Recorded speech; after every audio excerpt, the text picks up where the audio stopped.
Assalamualaikum warahmatullahi wabarakatuh. Waalaikumsalam. Alhamdulillahirabbil alamin. Wassalatu wassalamu ala sayyidil mursalin sayyidina wa maulana Muhammadin khatamin nabiyyin wa ala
asatid lainnya yang mudah-mudahan senantiasa dilindungi oleh Allah Subhanahu wa taala dalam perjuangan dakwahnya, diluaskan rezekinya, disehatkan jasmani dan rohaninya. Yang saya hormati para jamaah sekalian, jamaah Masjid Jamiat Taqwa, baik yang hadir di masjid ini ataupun yang mendengarkan melalui pengeras suara. Yang saya hormati para alim ulama, para tokoh, baik tokoh agama, tokoh masyarakat, tokoh pemuda,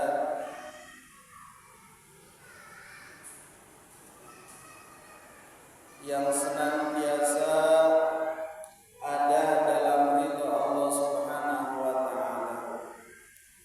Alhamdulillah, segala puji hanya milik Allah Subhanahu wa taala, yang mana sampai hari ini begitu banyak kenikmatan yang diberikan oleh Allah Subhanahu wa taala yang mungkin belum kita syukuri.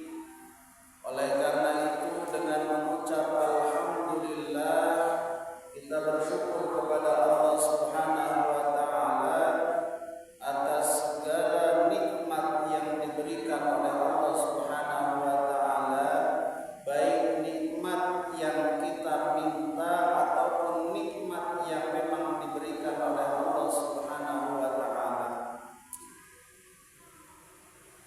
Karena begitu besarnya nikmat ini, wajib bagi kita untuk mensyukurinya, karena kata Allah, wa in ta'uddu ni'matallahi la tuhsuha. Kalaulah kita mau menghitung nikmat yang diberikan oleh Allah, maka pasti kita tidak akan mampu untuk menghitung nikmat tersebut. Nikmat sehat walafiat, nikmat panjang umur, wabil khusus adalah nikmat iman dan nikmat Islam, sehingga kita berada di dalam keyakinan penuh kepada Allah dengan ciri yaitu menjalankan perintahnya dan menjauhi larangannya. Maka salawat beserta salam semoga tetap tercurah limpahkan kepada paduka alam, yakni habibana wa nabiyana wa maulana Muhammad sallallahu alaihi wasallam, kepada keluarganya, sahabatnya, tabi'in, itba'u tabi'in, serta kepada kita sekalian selaku umatnya yang senantiasa berharap akan syafaatnya. Dan kita berharap Rasul mencintai kita sebagaimana kita mencintai Rasul. Rasul mengakui kita sebagai umatnya, dan kita mendapatkan syafaatul uzma di yaumil qiyamah. Amin ya rabbal alamin. Hadirin jamaah rahimakumullah, di alam raya ini, di dunia ini banyak sekali hal-hal yang memiliki nilai. Setiap sesuatu ada nilainya. Bahkan seekor burung harganya bisa ratusan ribu, puluhan juta, bahkan ratusan juta, ada yang miliaran. Burungnya kecil tapi memiliki nilai. Apa yang membuat dia bernilai? Bisa dari suaranya, bisa dari warnanya, bisa dari kecepatannya, sehingga burung tersebut memiliki nilai. Atau bahkan benda-benda yang sudah tua, yang sudah berumur, maka disebutlah sebagai barang antik, memiliki nilai yang luar biasa. Kenapa? Karena sejarah sejarahnya, umurnya yang sudah tua, yang sudah lama, yang sudah tidak keluar lagi, yang mana tidak ada yang memiliki kecuali hanya beberapa orang saja sehingga memiliki nilai. Begitupun kendaraan yang kita naiki, dari mulai sepeda motor, mobil, semuanya memiliki nilai tergantung kelasnya. Harga sepeda ada yang bahkan melebihi harga motor. Ada yang harganya 100 juta, 200 juta itu sepeda. Motor begitu juga, ada yang harganya 150 juta, ada yang harganya 1 miliar, itu motor. Rodanya sama dua tapi harganya berbeda. Ada mobil juga begitu. Ada yang harganya 50 juta, 100 juta, 500 juta, 1 miliar, 5 miliar, bahkan 10 miliar. Memiliki nilai. Kenapa? Karena memiliki ciri khas, karena memiliki keunikan, karena memiliki keterbatasan, limited edition, sehingga mempunyai nilai. Sehingga setiap orang yang mempunyai nilai, setiap sesuatu yang mempunyai nilai akan sangat berharga di hadapan manusia. Di alam dunia ini semuanya memiliki nilai berharga, tergantung apa yang kita butuhkan. Beras mungkin bagi orang yang berlebih itu adalah harga yang murah, hal yang biasa. Tapi bagi orang-orang yang kelaparan, sebutir beras itu adalah sesuatu yang sangat berharga. Berlian merupakan sesuatu yang sangat bernilai. Tapi bagi orang yang butuh makan, dikasih berlian pun dia tidak melihat itu sesuatu yang bernilai, karena yang dia butuhkan adalah makanan. Lalu bagaimana dengan kita sebagai manusia? Apa yang membuat kita memiliki nilai? Apa yang membuat kita dihargai oleh sesama kita? Apa yang membuat kita dihargai oleh Allah Tuhan kita? Maka Allah sudah memberikan kepada setiap manusia, yaitu perhiasan yang membuat kita bernilai. Sebagaimana sabda Nabi sallallahu alaihi wasallam, arba'atu jawahir,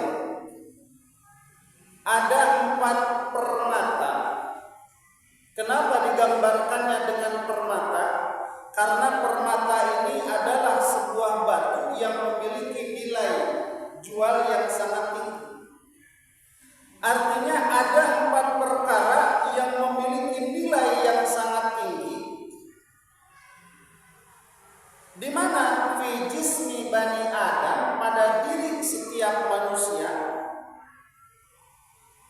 Jadi setiap manusia lahir ke alam dunia, Allah sudah membekalinya, sudah memberikannya 4 perkara yang sangat bernilai tinggi, yang mana ketika 4 perkara ini diolah, 4 perkara ini dikelola, 4 perkara ini dimanfaatkan dengan baik, maka hal tersebut akan memiliki nilai yang sangat luar biasa, sehingga menjadikan seseorang itu dihargai di hadapan manusia, memiliki harga di hadapan Allah Subhanahu wa taala. Lalu permata ini bisa rusak, permata ini bisa hilang. Oleh apa? Yuziluha arba'atu asya, dengan 4 perkara yang lainnya, maka permata tersebut, sesuatu yang bernilai pada diri manusia, itu bisa hilang. Lalu apa permata yang dimaksud oleh Rasul? Kata Rasul, ammal jawahiru fal aqlu. Adapun permata yang ada pada diri manusia, yang pertama adalah al-aqlu, yaitu akal. Manusia bisa dihargai sebagai manusia menggunakan akalnya dengan sebaik-baiknya, dia bisa mengetahui mana yang hak dan mana yang batil, mana yang salah dan mana yang benar dengan akal. Karena ketika seseorang berakal mempunyai nilai di sisi manusia. Ketika akalnya hilang, maka dia tidak mempunyai nilai. Bahkan di dalam wudu saja yang paling dasar, ketika seseorang berwudu kemudian hilang akalnya, maka batal wudunya. Karena pentingnya akal memiliki nilai yang sangat luar biasa. Bahkan dengan akal itu bisa membedakan mana orang yang pintar, mana orang yang kurang pintar. Ya, seorang ilmuwan begitu mahal harganya, begitu bernilai. Kemanapun dia pergi, dia mempunyai nilai, mempunyai harga yang tinggi karena akalnya. Tapi seseorang yang bodoh, seseorang yang tidak pandai, kemanapun dia pergi, maka dia tidak memiliki nilai. Bahkan di dalam sebuah makalah, di dalam kitab Nasaihul Ibad dikatakan, orang yang berilmu, orang yang memiliki keunggulan, memiliki keutamaan dibandingkan yang lainnya, bahkan di tempat dia berkunjung, di tempat dia bertamu, dia tidak merasa sebagai tamu. Tapi orang-orang yang bodoh, bahkan di kampungnya sendiri pun, dia merasa sebagai tamu, sebagai orang asing. Karena apa? Karena kebodohannya, karena pergaulannya, karena wawasannya. Bahkan di dalam beberapa riwayat, akal ini digunakan untuk berpikir. Sehingga kata Rasul, tafakkaru sa'a khairum min ibadah sana. Berpikirmu sesaat yang dapat mengantarkanmu kepada Allah, yang dapat mengantarkanmu kepada ma'rifatullah, itu lebih hebat daripada ibadah 1 tahun. Bahkan dalam riwayat lain, ibadah sittina sana, ibadah 60 tahun. Dalam riwayat lain, ibadah alfasanah, ibadah 1000 tahun. Jadi berpikir sesaat yang membawa kita menembus kepada Allah Subhanahu wa taala, makrifat kepada Allah Subhanahu wa taala, itu lebih hebat daripada ibadah 1 tahun, ibadah 60 tahun, bahkan ibadah 1000 tahun. Karena apa? Karena akal. Apa itu akal? Wa huwa jauharun ruhaniyun khalaqahu Allah taala muta'alliqan bi badanil insan, yaitu perhiasan atau permata yang bangsa rohani yang Allah ciptakan berada sepaket pada diri setiap manusia. Itu yang pertama. Jadi kalau orang mempunyai akal dan akalnya digunakan untuk kebaikan, akalnya digunakan untuk berpikir, maka dia mempunyai nilai yang sangat luar biasa. Dia bisa membedakan mana yang hak dan batil, mana yang salah dan yang benar, sehingga dia bisa melakukan sesuatu sesuai dengan tuntunan, sesuai dengan ajaran. Itu yang pertama. Lalu permata yang kedua apa? Permata yang kedua adalah wadinu, kata Rasul, agama. Seseorang yang beragama, dia akan hidup dengan aturan-aturan yang baku, aturan yang sudah disusun, yang sudah diberikan oleh Allah di dalam kitab Al-Quran, kemudian dipaparkan di dalam hadis-hadis Rasul, di dalam contoh-contoh kehidupan Rasulullah SAW. Orang yang beragama dia akan lebih teratur. Orang yang beragama maka hidupnya akan selamat. Maka ketika seseorang tidak memiliki agama atau tidak beragama, maka hidupnya akan acak-acakan sesuai dengan keinginannya sendiri, sesuai dengan hawa nafsunya. Maka ketika kita beragama dalam 1 tahun 12 bulan, maka Allah memberikan 1 bulan untuk berpuasa. Ketika kita beragama dan yakin kepada agama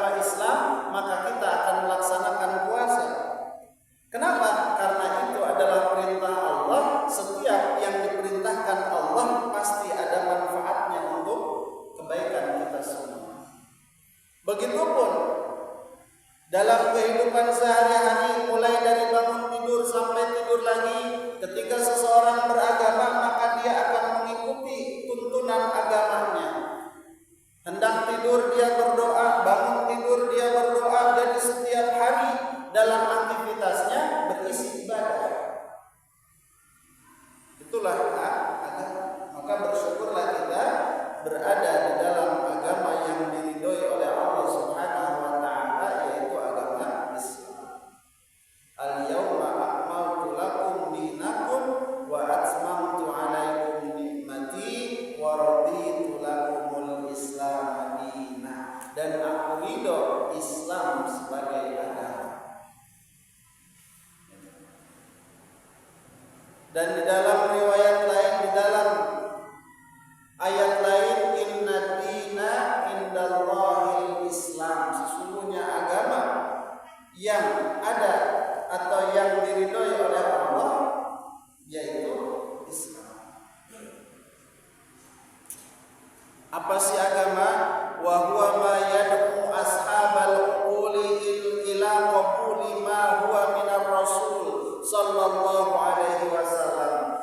Jadi agama itu adalah panggilan, adalah ajakan, adalah perkara yang mengajak, yang menyeru, yang memanggil orang-orang yang berakal untuk menerima perkara-perkara yang disampaikan atau yang diberikan oleh Rasulullah sallallahu alaihi wasallam, dari mulai qauli, fi'li dan takrir. Itu yang kedua. Jadi ketika seseorang beragama dan dia melaksanakan agama dengan sebaik-baiknya, maka dia memiliki nilai, memiliki permata. Kemudian yang ketiga, kata Rasul, permata yang bernilai pada diri setiap manusia adalah al-haya, rasa malu. Maka haya ini atau malu ini terbagi menjadi dua. Ada malu nafsani, ada malu imani. Malu nafsani ini adalah malu yang Allah berikan secara fitrah kepada setiap manusia. Maka sebagai manusia yang berakal, seharusnya merasa malu ketika auratnya terbuka. Sebagai manusia yang berakal, harusnya mempunyai rasa malu ketika airnya terbuka. Jadi itu adalah malu haya nafsani, malu individu, malu pribadi, malu secara fitrah. Jadi harusnya mempunyai rasa malu ketika auratnya terbuka. Mana batasan auratnya? Ketika laki-laki ma baina surah wa rubbah, antara pusar dan lutut. Ketika perempuan jami'u badaniha siwal wajhi wal kafain. Jadi seluruh tubuhnya kecuali wajah dan telapak tangan. Tapi kan zaman sekarang sudah terbuka, segala sesuatunya terbuka. Apalagi perempuan yang membuka auratnya, ya, tidak menggunakan kerudung, membuka aurat lebih daripada itu, berarti rasa malunya sudah hilang, permatanya pun hilang. Maka jangan heran ketika yang di pinggir-pinggir jalannya dengan auratnya terbuka, maka ada yang melecehkan. Kenapa? Karena sudah tidak bernilai. Permen yang terbungkus dengan permen yang sudah terbuka, maka akan lebih bernilai yang masih dibungkus. Yang kedua adalah haya imami, malu secara agama. Manusia diciptakan oleh Allah, tujuannya adalah untuk beribadah kepada Allah. Allah menciptakan manusia dengan segala sesuatu, dengan segala kebutuhannya. Dari mulai sandangnya, pangannya, papannya, semua Allah siapkan. Pakaiannya Allah siapkan di alam raya ini. Maka ada kain terbuat daripada, ada yang benang sutra, ada yang terbuat dari kapas. Kapasnya disiapkan oleh Allah. kemudian pangannya, tumbuh-tumbuhannya, tanamannya semua disiapkan oleh Allah. Kemudian rumah-rumah tinggal, pasirnya, batunya, semuanya semua disiapkan oleh Allah. Kemudian tempat tinggalnya di mana kita tinggal juga ditempatkan oleh Allah Subhanahu wa taala. Kata Allah, "Walaqad makkannakum fil ardi wa ja'alna lakum fiha ma'ayish." Aku yang menempatkanmu di tempat-tempat yang telah aku siapkan dan aku tidak menempatkanmu begitu saja, kata Allah. Aku siapkan di tempat kamu aku tempatkan apa? Ma'ayish, sumber-sumber penghidupan. Maka ada yang dari Jawa ya tinggal di Karawang, disiapkan oleh Allah sumber penghidupan. Dari Jawa Barat ke Jawa Timur, di Jawa Timur ditempatkan oleh Allah berikut sumber penghidupan. Jadi sudah disiapkan oleh Allah segala fasilitasnya. Tapi Allah hanya memerintahkan apa? Illa liya'budun. Aku menciptakanmu untuk beribadah kepadaku. Tapi kadang kita sudah disiapkan oleh Allah segala sesuatunya, tidak mau beribadah kepada Allah. Seharusnya sebagai orang yang beriman merasa malu.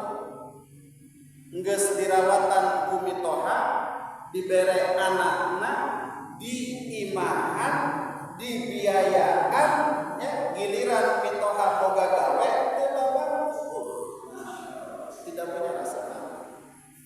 Ya, mobilna di mobilan, imahna di imahan, usahana di usahaan, segala sesuatunya dicukupkan. Terus kata mertua, tugasmu adalah menyayangi putriku. Kitanya kasar, kitanya melakukan KDRT, berarti tak tahu malu. Begitupun ketika Allah memberikan berbagai macam kenikmatan, tujuannya adalah illa liya'budun, untuk beribadah kepada Allah. Kitanya enggak mau beribadah, disuruh sholat 5 waktu, masya Allah beratnya, bahkan sampai meninggalkannya, berarti tak tahu malu. Diperintahkan setahun sekali ya puasa Ramadan dalam 1 bulan, kemudian tidak berpuasa, berarti tak tahu malu. Kemudian diberikan rezeki oleh Allah berupa harta, kata Allah bagi, kembalikan 2,5% zakatnya, enggak keluarin zakat, berarti tak tahu malu. Secara iman berarti kita tidak mempunyai rasa malu. Maka seseorang yang mempunyai rasa malu kepada Allah, dia mempunyai nilai di hadapan manusia, dia mempunyai nilai di hadapan Allah Subhanahu wa taala. Kemudian yang keempat yang menjadi permata manusia yaitu wal amalus sholih, yaitu amal soleh. Sepelit-pelitnya orang itu senangnya resep kajian berbagi. Padahal dianya pelit, tapi lihat orang yang baik tuh, masya Allah senang beramal soleh. Padahal dia malas ibadah, tapi melihat orang yang ahli ibadah tuh senang, ya, karena amal soleh. Sepreman-premannya begitu melihat orang yang soleh tunduk, menghormati, menghargai. Kenapa? Karena dia mempunyai permata, karena dia mempunyai nilai apa, yaitu amal soleh. Sudah jelas sholat 5 waktunya, puasanya, zakatnya, bagerna, berehana, masya Allah. Maka orang akan menghargai dan orang akan memberikan nilai setinggi-tingginya kepada orang-orang yang semacam ini. Maka kalau kita ingin memiliki nilai di hadapan manusia, memiliki nilai di hadapan Allah, maka manfaatkan 4 permata yang diberikan oleh Allah Subhanahu wa taala. Yang pertama akal, yang kedua agama, yang ketiga rasa malu, yang keempat amal soleh. Dia bisa tidak bermanfaat. Lalu apa yang membuat 4 permata ini tidak bernilai? 4 permata ini hilang manfaatnya. Yang pertama, kata Rasul, fal ghadabu marah itu bisa menghilangkan permata akal. Oh, begitu cintanya, begitu inginnya dia mempunyai anak, begitu anaknya sudah lahir, karena terjadi pertengkaran, percekcokan, marah, emosi, tidak jarang orang tua yang membunuh anaknya. Oh, begitu sayangnya dia sama istrinya, kemudian muncul emosinya, muncul amarahnya, tidak sedikit berita yang mana suami membunuh istrinya atau istri membunuh suaminya. Kenapa? Karena marah. Hilang akalnya akibat marah.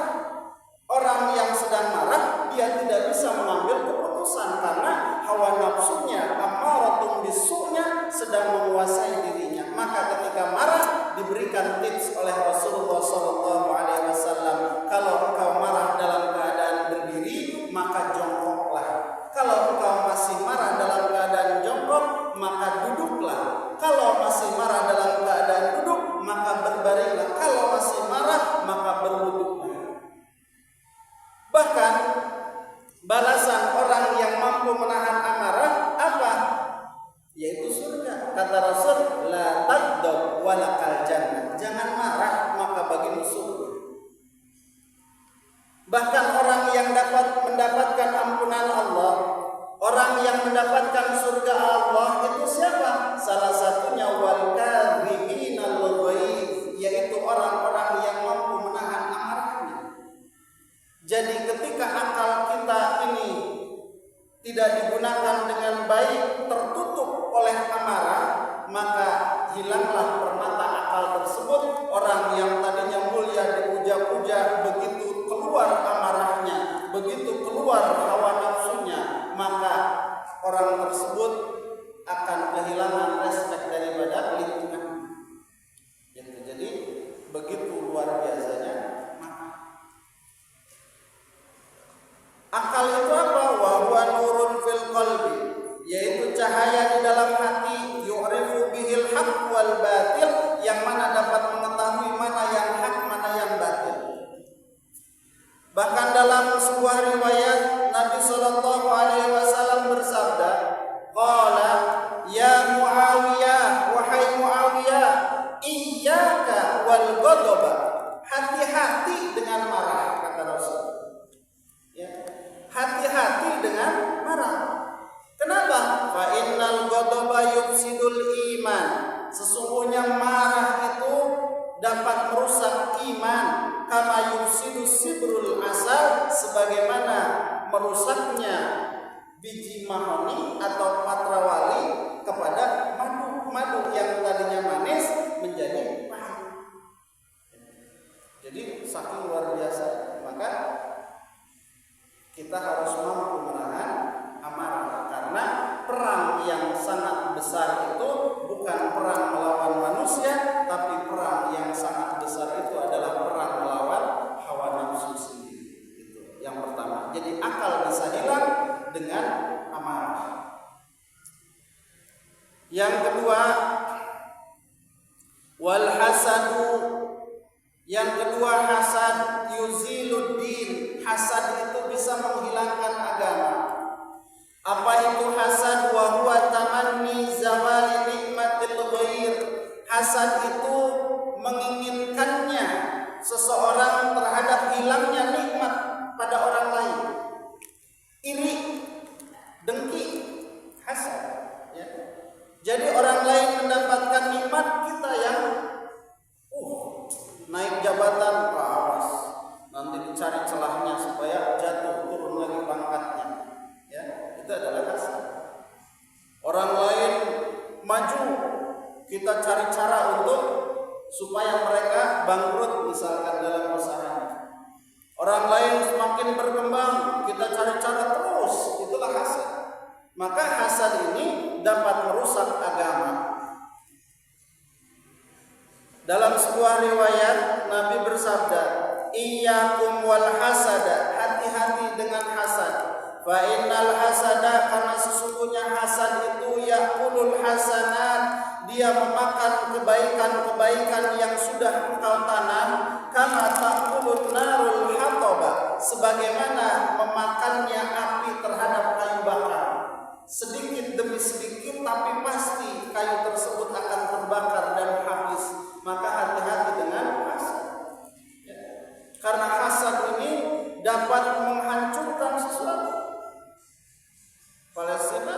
bisa rusak salah satunya karena hasud.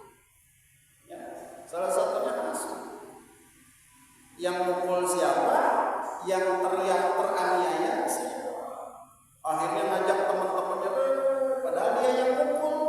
Habis mukul teriak, saya dianiaya, saya ini, ayo ngajak teman-temannya Amerika dan lain sebagainya untuk menyerang. Padahal dia yang melakukan kesalahan. Kenapa? Karena iri terhadap hal tersebut.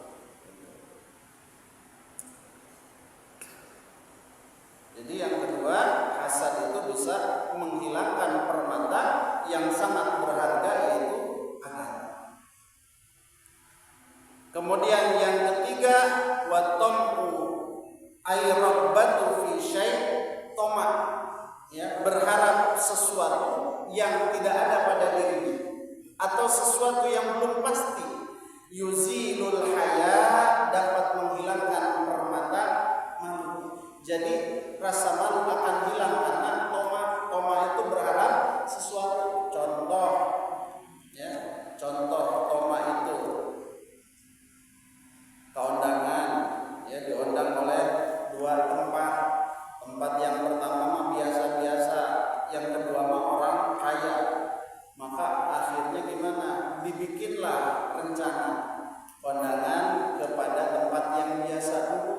Jangan makan di situ. Kenapa? Nanti makannya di orang kaya karena banyak sajiannya. Begitu datang ke tempat orang biasa, saya sudah makan.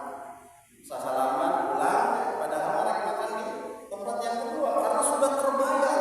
Wah, enaknya, nikmatnya, itu sajiannya dan lain sebagainya. Begitu datang ke tempat yang kedua, ternyata hidangannya sudah habis. Aing mahanas sudah habis tadi. Atau misalkan kita mau silaturahim, main kepada seseorang, ya, kayak zaman sekarang ini banyak yang toma, ya, banyak yang toma. Akhirnya bikin status, bikin video di TikTok, di YouTube. Apa tomanya? Datang silaturahim ke Lembur Pakuan. Tujuannya apa? Supaya bertemu KDM terus dapat bantuan. Begitu nyampe sana nggak dapat bantuan, terlantar, nggak ketemu KDM, bikin status. Jadi berikut itu, maka hilang rasa malu. Jadi tidak potensi. Karena apa? Berharap sesuatu yang tidak ada, sesuatu yang belum pasti. Maka dalam Al-Qur'an dikatakan, baidatul yauma khairun min dajajatil ghaddi. Makan dengan telur hari ini itu lebih baik daripada makan sama ayam besok. Mas Nur makan yuk sama apa Zat? Sama telur. Enggak, nanti besok aja. Siapa tahu besoknya sama ayam, akhirnya sama telur kagak, sama ayam kagak. Nah, itulah. Jadi akhirnya hilang permata malu. Jadi tak tahu diri. Sekarang kan banyak. Ya, kalau lihat di TikTok, lihat di berita, kalau Lembur Pakuan tujuannya apa? Ketemu KDM supaya dapat bantuan, ketemu KDM supaya dilunasi ininya, supaya selesai permasalahannya. Nggak ketemu, kecewa, buatlah status menjelek-jelekan. Itulah, ya, toma. Kemudian yang keempat, wal ghibatu tuzilul amal. Ghibah itu menghilangkan amal soleh. Jadi kalau ghibah itu menceritakan keburukan seseorang yang memang itu benar dilakukan oleh seseorang, tapi di belakang orang tersebut. Jadi orangnya nggak ada, itu ghibah. Ada lagi menceritakan keburukan seseorang, tapi orang tersebut tidak melakukannya dan orang tersebut tidak ada, itu namanya fitnah. Ada lagi ngomongin kejelekannya di depan orangnya, maka itu namanya marah atau memaki. Jadi harus hati-hati dengan ghibah. Wal ghibatu bikasril aini ayat qura syakhsin masawiyal insan fi ghaibati. Jadi menceritakan kejelekan seseorang di belakang orang tersebut. Maka itulah tadi, akal adalah permata yang sangat bernilai tapi bisa hilang karena marah, karena emosi. Kemudian agama itu memiliki nilai tapi bisa hilang karena hasad. Kemudian rasa malu itu adalah permata, apabila diolah memiliki nilai yang sangat luar biasa tapi bisa hilang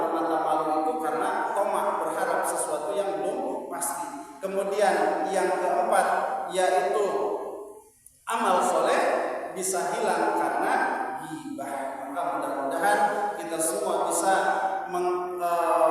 menjalankan atau amanah dalam kaitannya menjaga hal atau permata yang diberikan oleh Allah, yaitu akal, agama, kemudian rasa malu dan juga amal soleh, sehingga kita menjadi orang yang bernilai di hadapan manusia, menjadi orang yang bernilai di hadapan Allah Subhanahu wa taala. Dan kita berharap kepada Allah kita semua diberikan kemampuan untuk tidak menjalankan perkara yang dapat menghilangkan permata yang telah diberikan oleh Allah Subhanahu wa taala, yaitu marah, hasad, toma dan ghibah. Itulah mudah-mudahan bermanfaat khususnya untuk diri pribadi, umumnya untuk kita sekalian. Semoga Allah senantiasa melindungi kita, melindungi lingkungan kita, melindungi negara kita dari segala musibah, dari segala bahaya. Yang sakit semoga Allah berikan kesehatan, yang sedang punya masalah semoga Allah selesaikan masalahnya dengan ridhonya Allah Subhanahu wa taala. Itu saja, mudah-mudahan kita semua dalam keadaan iman dan Islam sampai akhir hayat kita. Amin ya rabbal alamin. Mohon maaf apabila ada kekurangan, ada kata-kata yang kurang berkenan. Astagfirullahaladzim, astagfirullahaladzim, astagfirullahaladzim li wa lakum. Assalamualaikum warahmatullahi